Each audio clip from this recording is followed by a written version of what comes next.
This meeting is being recorded. All right, so share my screen here real quick. Can everybody see my screen? Yep. Yes, we can see it. Awesome. Thanks, Brooke. Okay, well, thank you everybody for showing up today. I'd like to welcome you to our second or our Q2 stakeholder meeting for the Engineering and Innovation Working Group with the CRC. My name is Miles McGonigal. I am the current chair of the EIG, and we're excited to have you today. What we're going to do today, I'm going to do a few intros, updates, announcements about the EIG. We've got a small icebreaker event.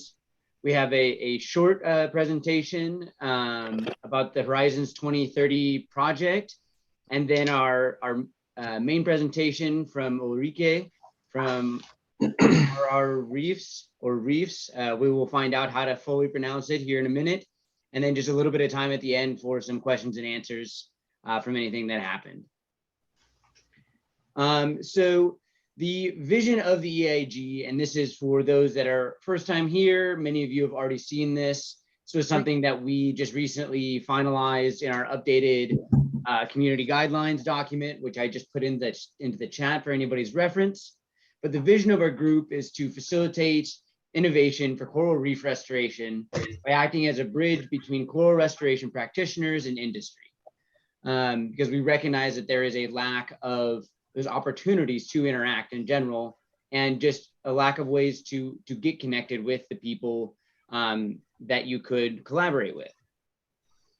And we host these stakeholder meetings as events to increase opportunities for that collaboration and networking, and for increasing the awareness of new and existing and emerging innovations.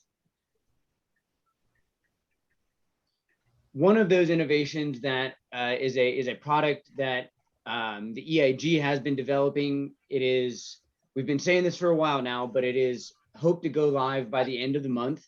It's intended to be a catalog of those conceptual, developing, or readily available technologies for restoration. And these are some examples of technologies that we would have available in that catalog. It's meant to be for everyone, program managers, manufacturers, engineers, practitioners, to be able to go and see what is available. And we aim to do it by being a nonpartisan, not suggesting any technology, just trying to show what is available, and showing that by categorizing them into technology areas, restoration activities, and then the maturity level of the product. If it is something that's just a concept and a restoration practitioner would love to see it, they would be able to put it up there and hope that somebody would jump on and want to support, maybe fund it or work on it with them, have the tools to develop it, or it's something that's readily available and you can buy on somebody's website. But the intention is just to be a resource to collate all of those different projects, products, and programs that exist out there. And so most people that are here today will have already signed up for our EIG updates. If you're not, the link is here. Those of you that missed Refutures 2021, the virtual content, I believe, is still available. I think it may be ending this month. If you are interested in the rollout of Coral Tech and want to get notified once it is live and ready to go, you can fill out it's just an interest form here, and we'll email you when it does go live. We are continually looking for new presenters for these stakeholder meetings. So if you have something that you would like to present at, is a developing technology, if it's something that exists, if it's something that you think should exist, we'd love to have you come in, reach out to Brooke. Her email is there. We're also looking for a new secretary for the EIG. So if you are interested in that, please reach out to me.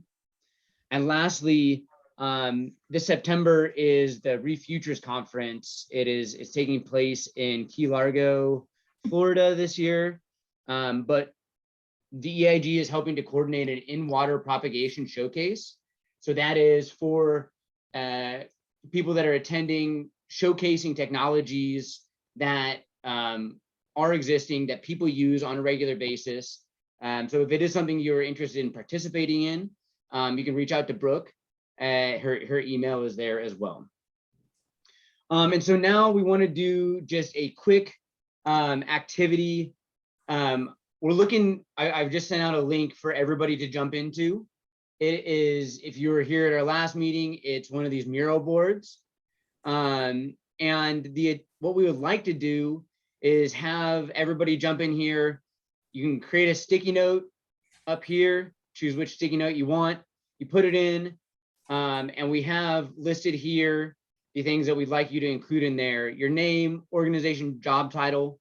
But the icebreaker that we wanted to highlight on here and just get some variation of responses on is, what do you all believe are the current restoration bottlenecks? How do you see, what do you think needs to be addressed? And so I can talk about mine while you all are thinking about that in larval propagation, where I work at Seacore International, one of our largest bottlenecks is the amount of time it takes a single diver to outplant a coral on the reef. And so we're working to try and identify ways that we can reduce those bottlenecks as we move forward. So I'm going to give everybody just a minute to jump in there. Would love for you all's feedback on how you feel, or I mean, one, I think it'll be great just to see who all is on the line, their locations, for everybody to recognize. If you're comfortable, you're welcome to put your contact information in there as well, so that people could reach out to you after this if they were interested.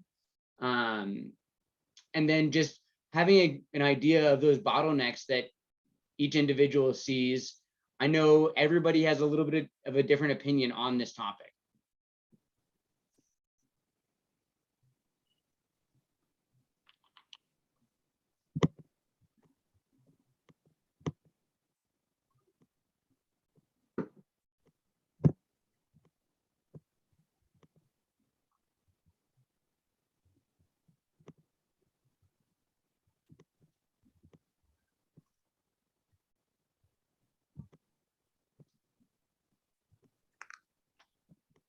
But I don't understand what's going on here. So it's a link in the chat, and there is on the left-hand side of the screen, once you open the link, there's an icon that says text, and you can select a sticky note that you can write in. And then once you put that sticky note in, you can zoom in and out with the scroll wheel of your mouse and click and drag your sticky note to your location in the world. It can just be a general location as well. It doesn't need to be perfect. And then on those sticky notes, we're asking you to put in your name, the organization you work with, your title, and what you believe are current restoration bottlenecks. Sorry, Miles, just one quick question. He's asking me to create an account. You shouldn't have to create an account to do this. It should just be, there should be an option to join as a visitor. Is anybody else having this issue? Yeah. Dave, It asked me as well. Yeah, but I just logged in with Google. Okay. I thought that there was an option to log in as a visitor. I do apologize if you're not able to get in. If you wanted to share those facts in the chat in Zoom, I've got on my screen right now, it should be sharing what we're asking you to put in there. If you want to put those in, I can make sure to put them into the map so that everybody has them for reference. Okay, I'll put it in the chat. Great, thank you. So just gonna read out a few of these. I think it's something I'm gonna let everybody, yeah, here's the link again. I'm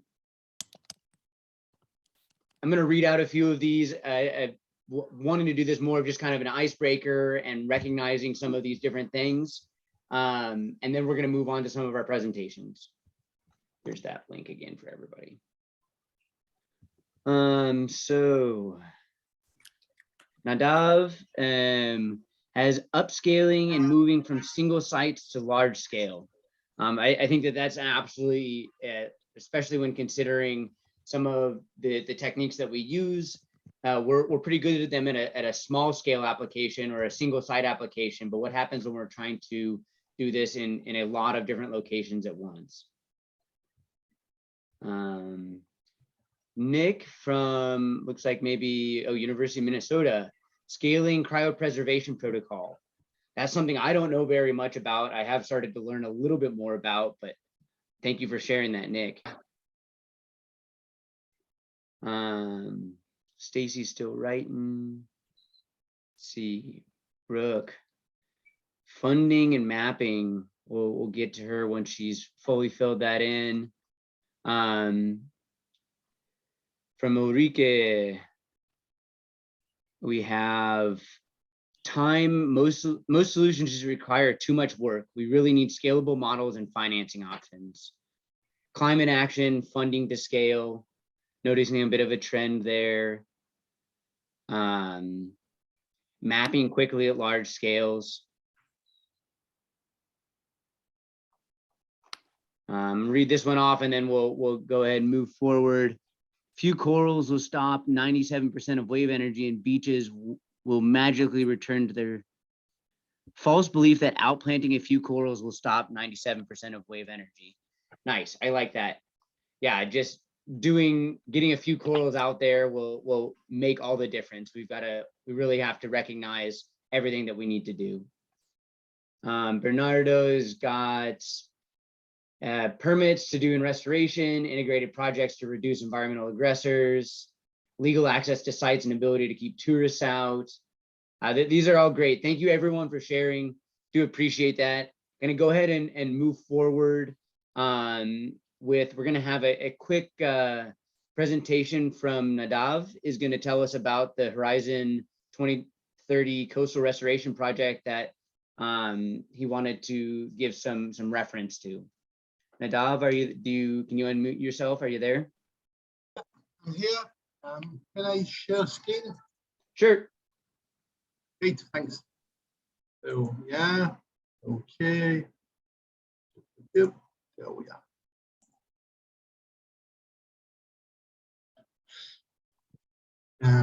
Okay, so my name is Nadav, and I want to talk to you about the Horizon program, especially the marine ones, which are coming up, and deadline is September, this coming September.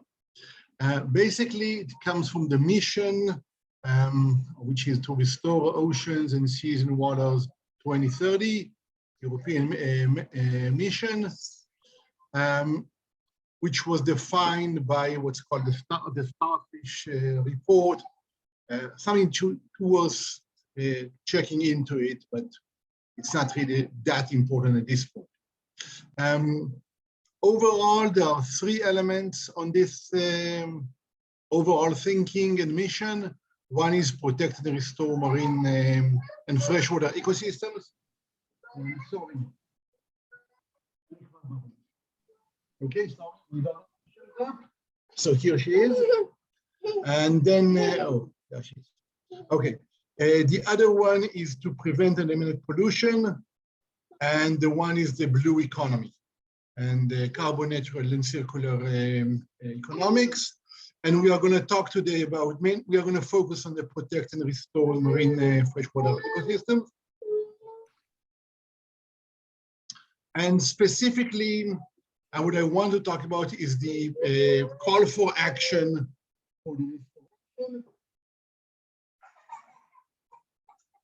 Sorry. But anyway, so the restoration and the program is coming towards the 27th of September. The budget is 17 million euros, and the project is they're aiming for 3 to 4 projects. Probably, I'm going to talk about what does it mean a project. Overall, when we look at the mission of this specific call, it is to give a systematic approach for restoration and protection, preservation of oceans. It includes also seagrasses. So it's not only, it's coastal habitats, including seagrasses. There is another call which might interest people, and that's about students and the school activities. And that's more an education one. It's a bit limited in funding. It's only 3 million euros, but it's aiming for big projects. So to have many schools involved. Now, what does it have to do? And here is a bit of a limitation. It is aimed only for EU countries or EU affiliated countries. So there's, of course, the European Union, and there are some countries which are affiliated. The most notable is, for example, the UK these days, but also notable is Ukraine, Israel included there, Turkey, and some others. There's a whole list. Unfortunately, other countries which are not on the list, like the US or Australia and so on, they can participate, but they cannot get any money. Out of these, at least 3 partners, from the 3 different countries, at least one of them have to be from a proper EU country. So it can't be like, for example, Turkey, Ukraine, and the UK. It has to be something else. A partner can be any legal entity, and it depends the level of funding that you get. If it's research and innovation, it's 100% funding plus overhead. If you go with a company, there is a higher chance of success, but the company will get only 70% of the funding.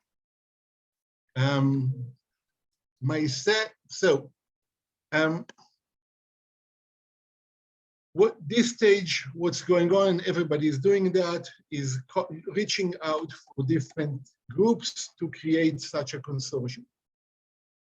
Anybody who's interested, please do contact me. I'll be more than happy to be involved in. But you also should reach out. It's possible to sign into the website and to sign up and look for other partners. At the moment, there are 27 groups that want to join somebody else who's going to lead a project. There is not even one who's willing to lead a project. But there will be, for sure, as time will progress. Myself, I'm most interested in coastal defenses, in marine construction, and artificial reefs. That's my personal line of interest. So anybody wants to contact me on this, then please do so. That's about it. Questions, and I know I'm talking for a very limited audience. Just a sec. Sorry. You see how terrible it is now? Thank you very much for sharing that. It seems like a fascinating opportunity for people to get involved. If you wouldn't mind sending the website link and your contact information in the chat, so people can follow up with you if they are interested. I will send all the links. Yeah. Great, thank you very much. And now we're going to have Ulrike from our Reefs present to us on the work that they do. So I'll turn it over to you, Ulrike. Thank you, Miles. Hello, everyone. Can you hear me? Yep, I'm just gonna get the stop his share so you can start. There you go. Cool, thank you. Give me a second.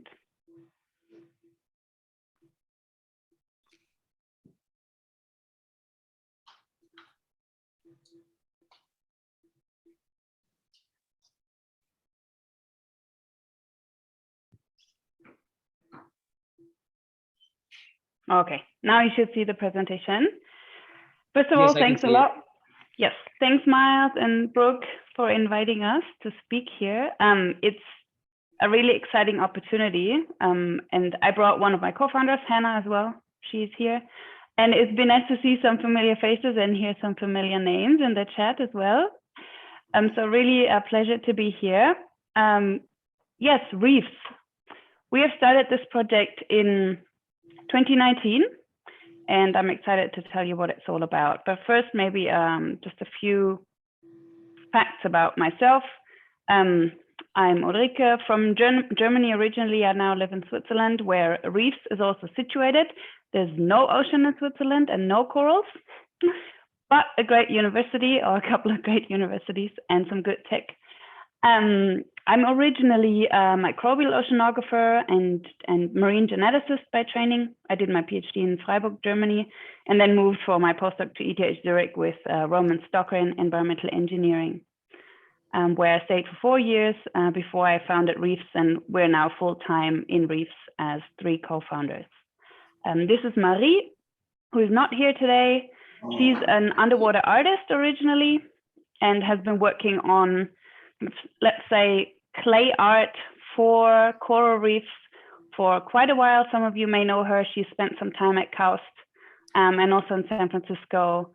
She's always been very interactive with scientists in the field, also to learn more and really to make sure that her art is also good for underwater life. And she's really had the aim also to not only make sculptures, but to start making artificial reefs that are also aesthetic. And then here's Hanna, she's here as well. Hanna, maybe, I don't know, do you want to introduce yourself? Of course. Hey, everyone. Thanks for having us. So I'm Hanna. I've been working in marine science or marine restoration projects since a while. On this picture, you see me on Heron Island from Queensland University. It's the field station, I guess most of you might know. And yeah, I just, I just started seeing how bad it is with our coral reefs and really wanted to help. And then I was studying with Ulrike in my first years. We were in different semesters, but at the same university. And we just figured out if we have the chance to do something for corals, we're going to start it one day. And here we are. Thank you, Hanna. Exactly. Wait. Okay. I don't have to go into the problem at all. I think we all know that we have a huge problem with coral reef demise affecting not only coastlines, fisheries, but most of all also biodiversity and life below water. Personally, one of my major drivers is the loss of biodiversity. I'm really a biodiversity nerd, not just below water, but also above water. It's most that I live for, so this really drives me. And a lot of the problems in reef recovery, as we know, come from, let me put this differently. A lot of the reefs that we're losing, of course, to recover need recruitment of new juvenile coral, right? So of course, if there's not enough recruits in the water, we can build artificial reefs as much as we like, and we won't get any new coral settling. So that's of course the first problem that needs to be solved. But if we have larvae in the water, we asked ourselves, how can we design an artificial reef that is better at settlement, but as a major point, also survival of juvenile coral? There's increasing evidence now that coral larvae really need fine-scale structure to settle, and or that topography of a substrate, even on a very small scale, can increase coral larval settlement. So this is partially what we're focusing on. And I've just looked into a few papers a while ago to look into what are the major predictors of coral settlement. Most of this information actually comes from just one study that I cited here at the bottom. And macroalgae are often a negative predictor of coral settlement. So more macroalgae, less coral. That makes sense. Then herbivore biomass, if we have a lot of herbivorous fish, is often a positive predictor for coral settlement, but can partially be also a negative one. I'll get to that in a bit. And then there's structural complexity of the substrate of the reefs. And that's seems to be a really complex factor, but a factor that we can do a lot with, both on a positive and on a negative side. So structural complexity often is a positive predictor for coral settlement, but can really also be a negative predictor. And that is because macroalgae also love a lot of structure. So there can be increased competition between algae and coral due to high structural complexity. And here there also seems to be a dependency on with the porosity of the material.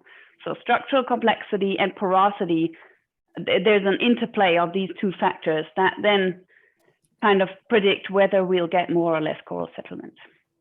And then of course, if there's a lot of herbivorous fish, they may accidentally remove coral spat as well.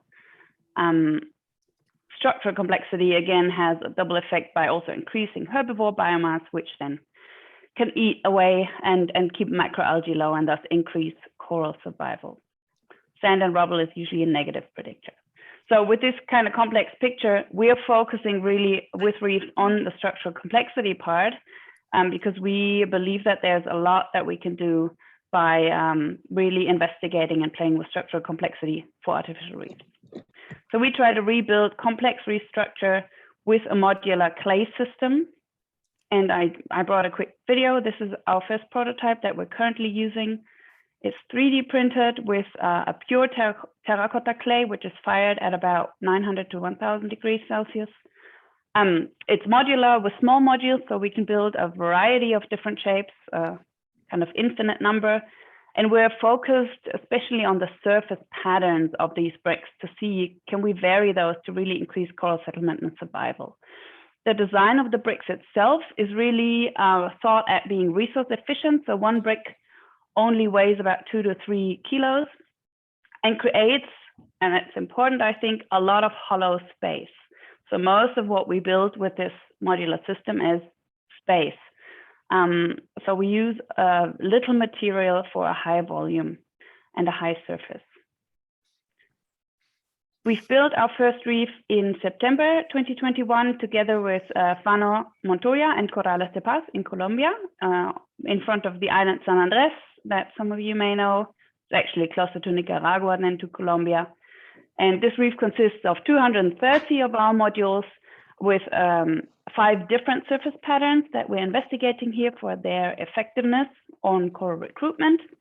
We've built it in a workshop style, so we've had 11 international participants that we also educated around coral ecology and coral restoration.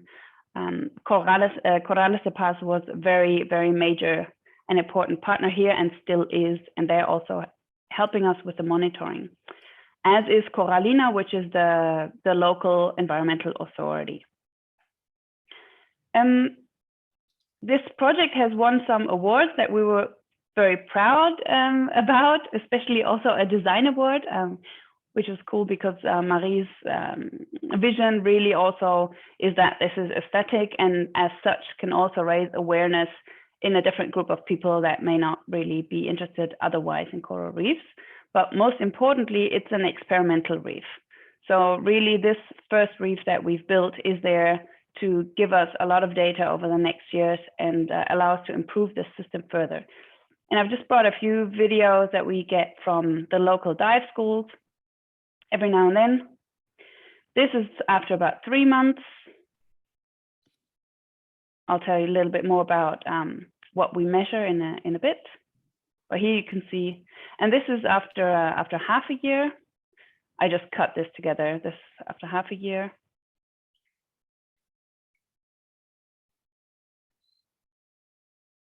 Exactly, and I think that's it. And I've brought another video, which is in German, but gives you some idea or just a few more images of what that reef looks like right now. If you speak German, you may understand it. It's only 1 minute, but otherwise you can also go to YouTube and find this video with our name and put on automatic subtitles. There's a longer version of this on YouTube. Und wir können nicht hingehen und immer wieder einzeln dieser Zahnräder rausnehmen und glauben, dass diese Uhr dann einfach weiterläuft. Wenn es so weitergeht, werden wir 2050 wahrscheinlich so, wie wir jetzt Riffe kennen, gar nicht mehr haben. Manche von diesen Ökosystemen sind am Sterben. Meine innere Ich sagt, du musst was machen.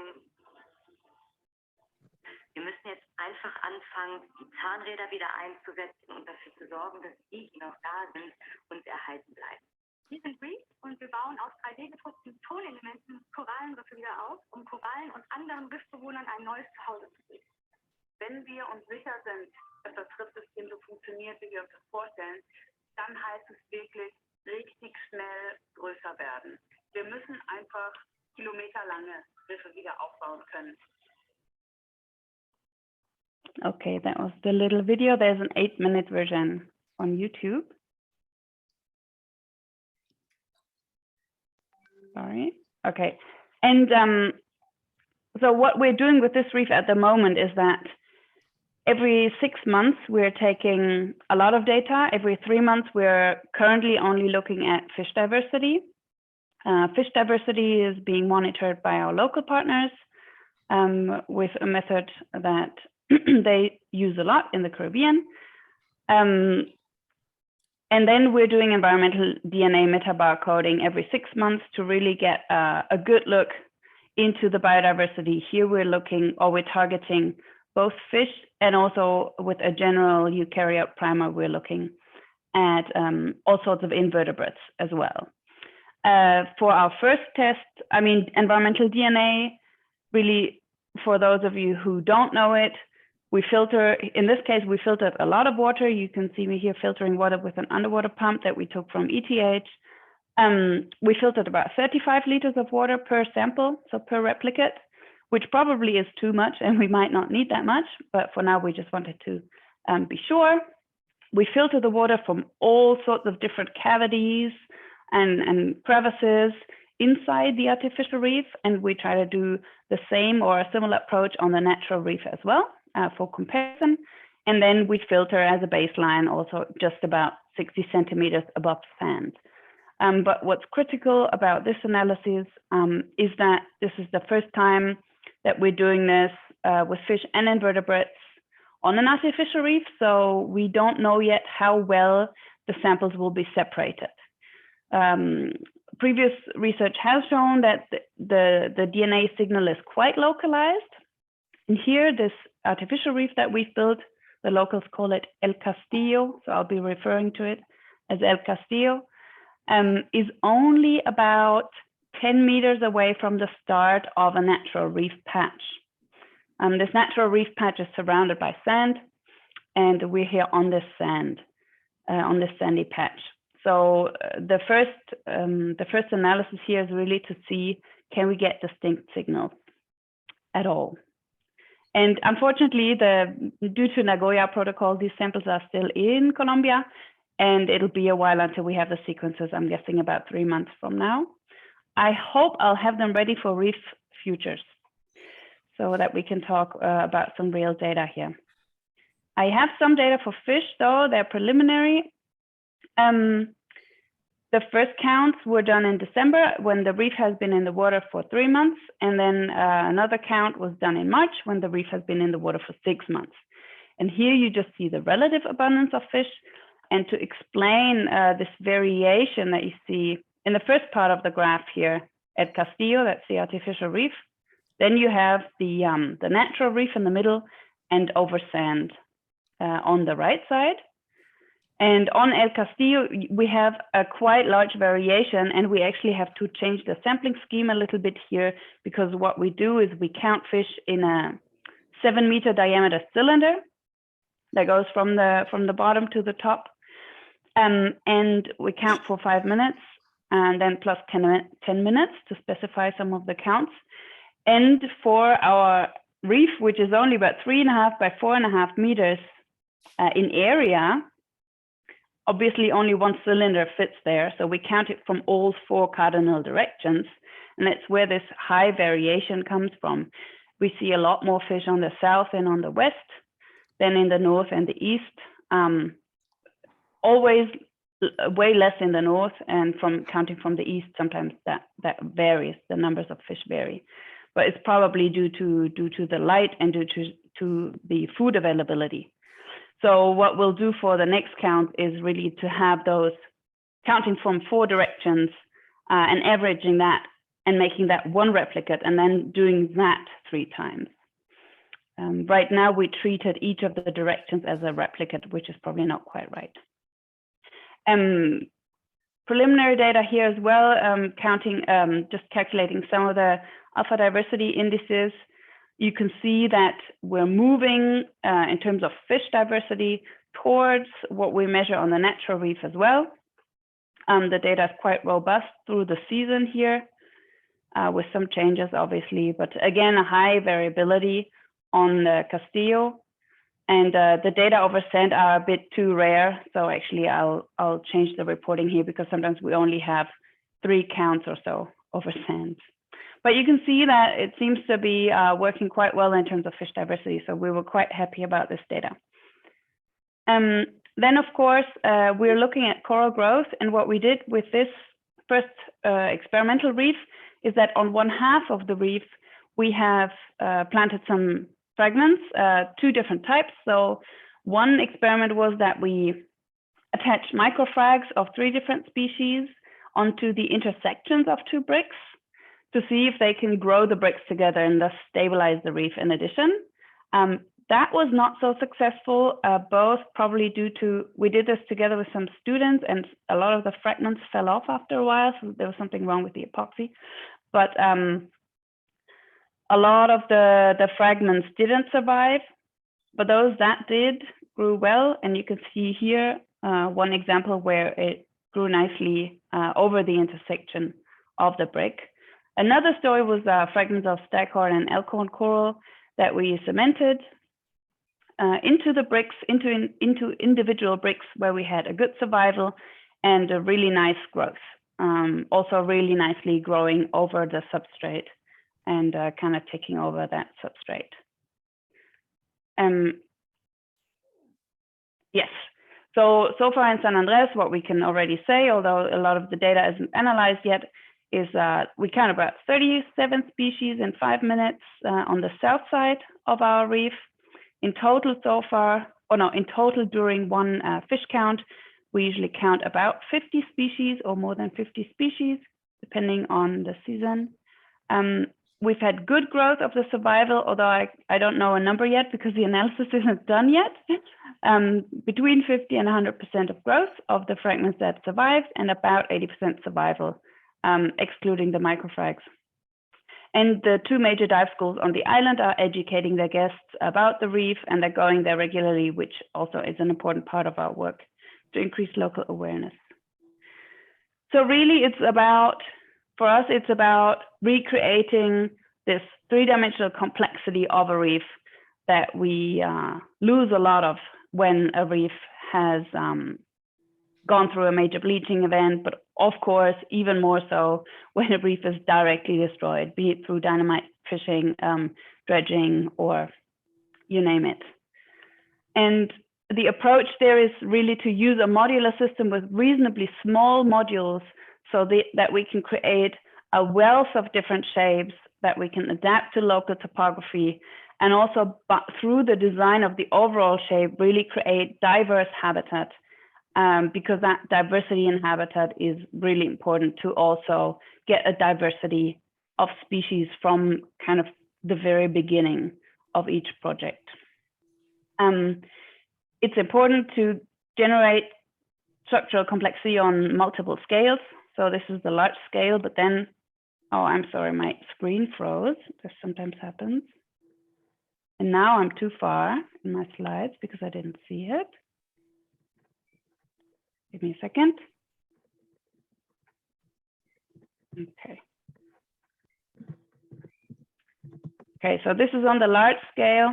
And then, of course, we have two more scales, the intermediate scale, a few centimeters to tens of centimeters, where we create a diversity in hollow spaces, both through the internal design of the modules, but also the intermodule, the space between the modules. And then the micro scale that we can really change very simply by changing the code in the 3D printer and produce different patterns.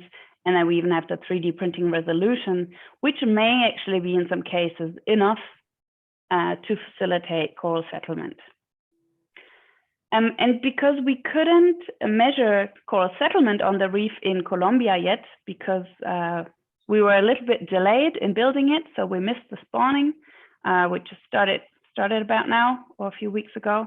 So we'll have more data on that in October at our 1-year monitoring. And there we really want to see whether we get significantly different coral settlement on the different surface patterns, or even without surface pattern at all. Here again, the macroalgae problem is, I think, really a factor that may create a really special case for the Caribbean. And just to give you some idea, though, on some results that we got earlier with just settlement tiles, this is from the Maldives. Here we put some experiments in the water in December 2019. Then you can see the setup here on the left. So multiple replicates of such cubes with different patterns. We tested in total 6 different patterns here, surface patterns. And the tiles are 10 by 10, so kind of a standard size, and they're hollow inside, as you will see in some pictures that I'll show you in a second. So we put these in the water in December 2019, and then COVID hit. Everybody had to leave the station. This was on Magudu Island, Fafu Atoll in the Maldives, together with the University of Milano. And the next time that somebody could go there to take some photographs was 15 months later. So everything that you see here now has been in the water for 15 months without any maintenance or without anybody looking at it. And what we saw was partially really good. Here's just some example pictures of juvenile corals growing on or in these tiles. See some Acropora here. There's some smaller recruits that you may or may not spot. Some massive corals, a lot of branching corals. But the major or the key results here were that we had about 30 recruits per square meter. Careful here, that's assuming flat tiles. So I wasn't able so far to calculate the actual surface. So this number may go down a little bit when I take into account all the holes and so on and how that enlarges the surface. Then we have that especially Acropora and Poecilopora preferred the edges of the tiles. I don't know yet what that means. And we couldn't see any pattern preference. So out of the 6 patterns we tested, we couldn't see significant preference for any of the 6 patterns, mostly probably because we didn't actually have enough surface per pattern to get significant results. But Poecilopora at least never settled on the unpatterned side. That was interesting. Always settled on the front side that had the pattern. So here the back sides never had a pattern. That was kind of the baseline. The next steps that we're planning is some new settlement experiments with 6 months duration in Colombia, where we're testing different clay types and also testing of the clay that we're already using different porosities. We can vary the porosity here through the firing temperature. And so these are planned to kind of understand a little bit better what we can do by tuning porosity in a material. And then monitoring on El Castillo, the Colombian reef. I think I already said it all. Fish diversity, invertebrate diversity.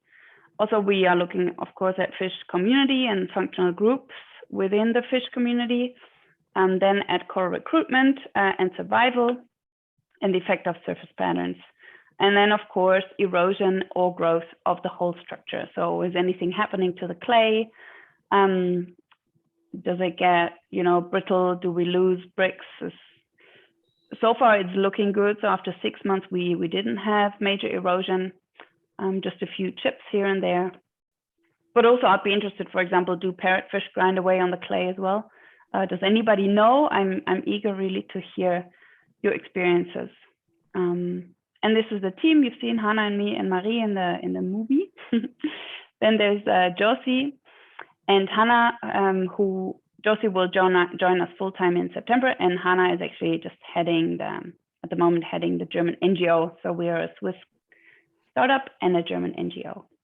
We are being helped by lots of volunteers and a couple of students that do really, really valuable work. And without them, I don't think we would be where we are now. So thanks a lot. And I think the most important part is maybe to answer some of your questions, because I'm sure there are many. And also maybe I'm hoping for very critical feedback so that we can improve. And I'm very aware that I'm speaking here to an audience of people that know all of this probably way better than we do. So I'm really eager to hear your comments. Thank you. Thank you very much, Ulrike. That was fascinating. I definitely have a couple of questions. And maybe if we got some hands up as well, I'm going to go ahead with my first one.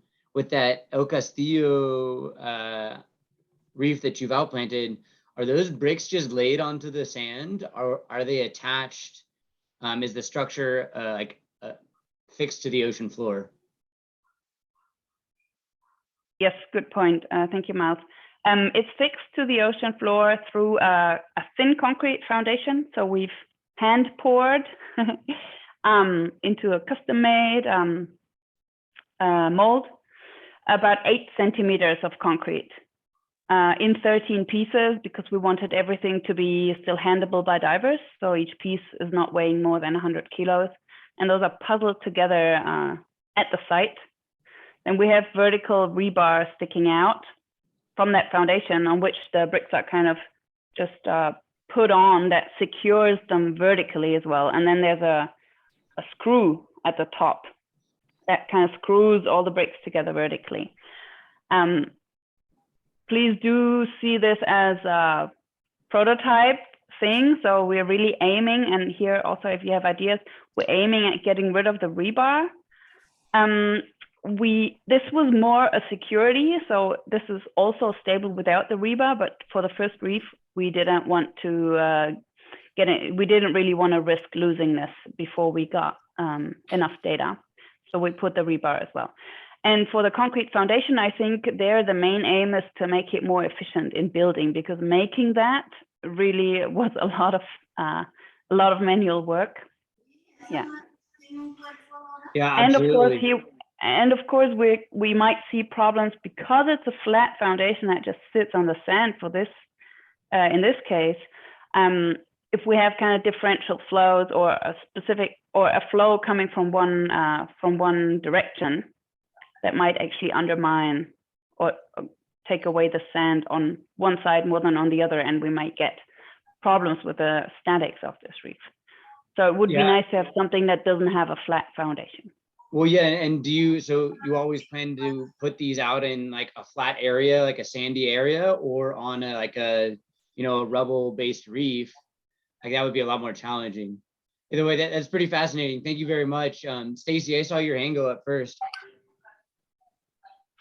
Yeah, first of all, awesome. I loved everything you guys are doing. I think the data you collected so far is really, really interesting. I'll be really happy to see what comes of all that. So I have a couple questions. First, and what month did you deploy your structure?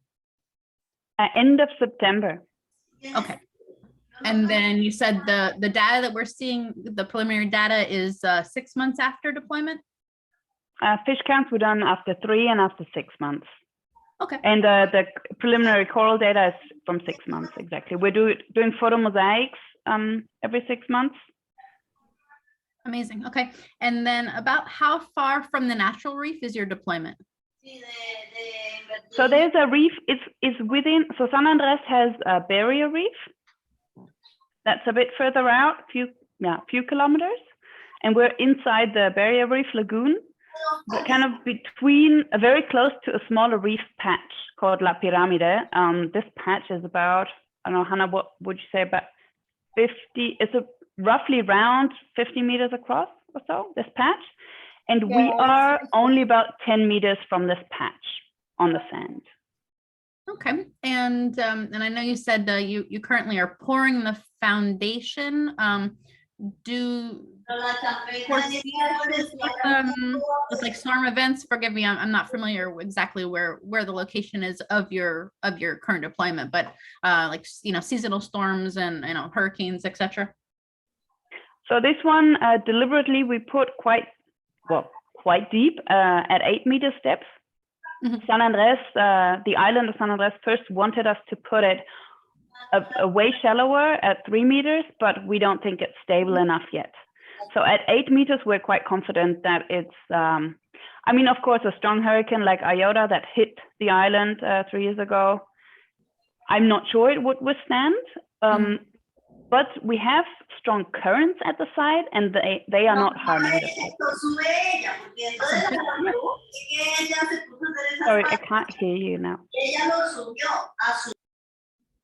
There you go. No, I said thank you so much. Thank you. Thank you. Thanks, Stacey. Nadav, I think you had your hand up next. Yeah, thank you. It's good. Great presentation.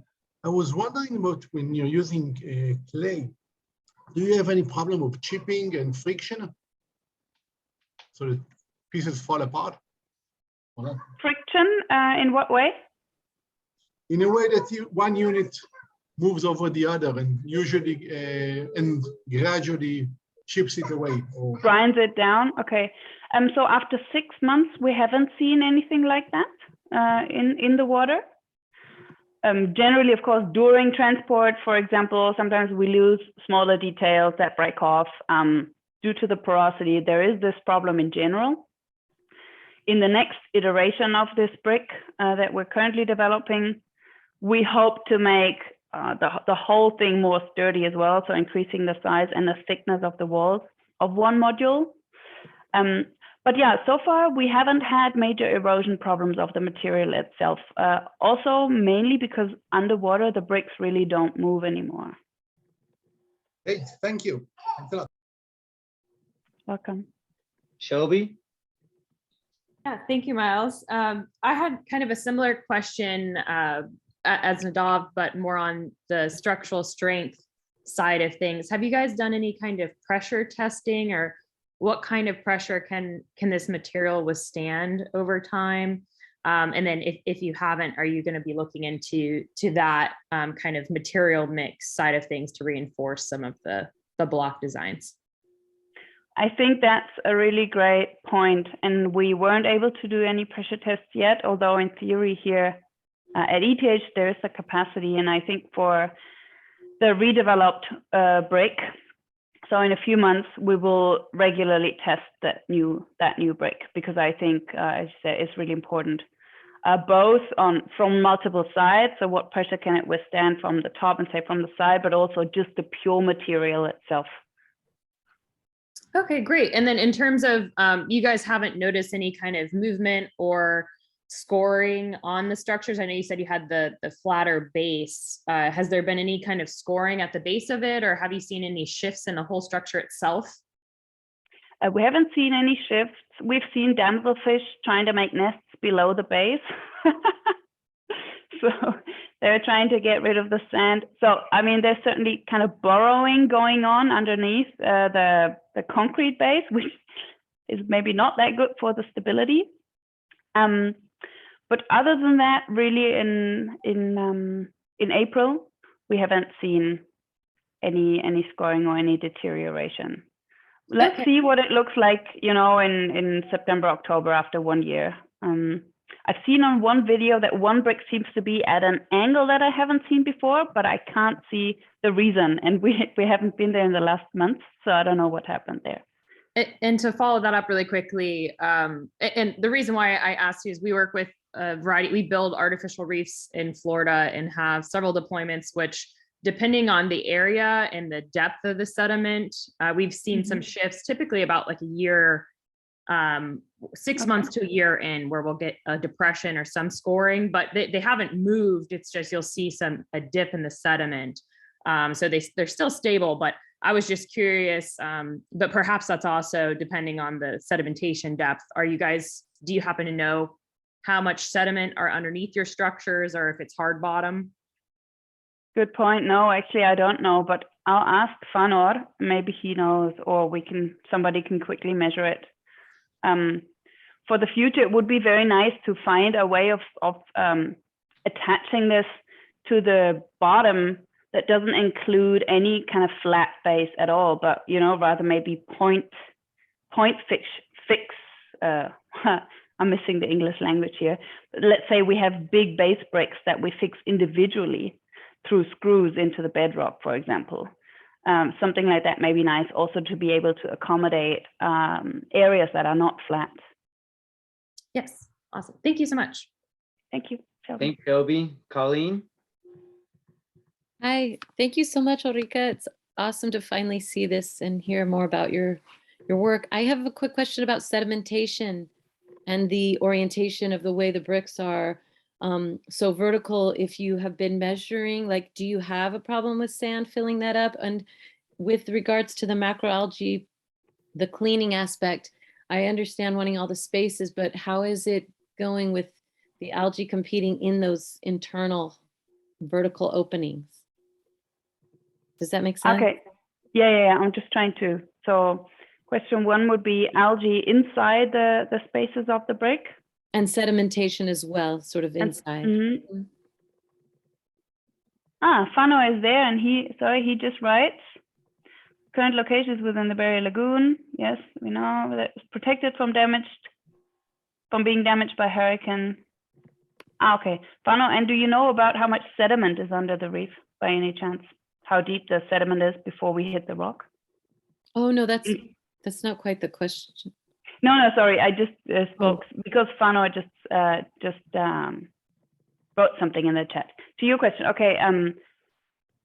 Sand. Most of the sediment goes through. What we did see now, though, is I mean, because all of the walls are vertical, right? This is, I think, on one hand, of course, an advantage because we don't get a lot of sedimentation. On the other hand, maybe it would be good to have, for diversity, to have some horizontal surfaces as well. But the inside of the bricks, after some benthic growth, we definitely see it filling up with some sand as well. So I haven't done, or we haven't done any systematic measurements of that as well. And because I wouldn't know how to, what I could do is we could take photographs kind of from above and see how full each cavity is. But do you have any suggestion on how to measure that? Yeah, there's like sedimentation traps you can kind of design and custom make so that, like, depending on the form you have, say you even take like a PVC pipe or look around like old containers, you can create them and then you take measurements along the side. But are the bricks, do they have bottoms? I thought they did, but maybe they don't. They don't have bottoms. Okay, that's where, okay. So everything can kind of move through them vertically. Of course, through the fact that the bricks are always placed at very different angles to each other, every brick is connected with 2 to 4 other ones. You get kind of smaller holes in between 2 bricks, of course, because you get kind of walls. Do you know what I mean? I do know what you mean, but the fact that you don't have bottoms on them, then I think the sand is falling down. Yeah. Falling down. But for example, if we see a large obsidian or something growing inside, that catches some of the sediment. Okay, thank you, and great to see you and meet you. Great to meet you. Well, we are right at just about at the top of the hour. I have, unless there's anybody else, any other questions out there, I have one last quick question.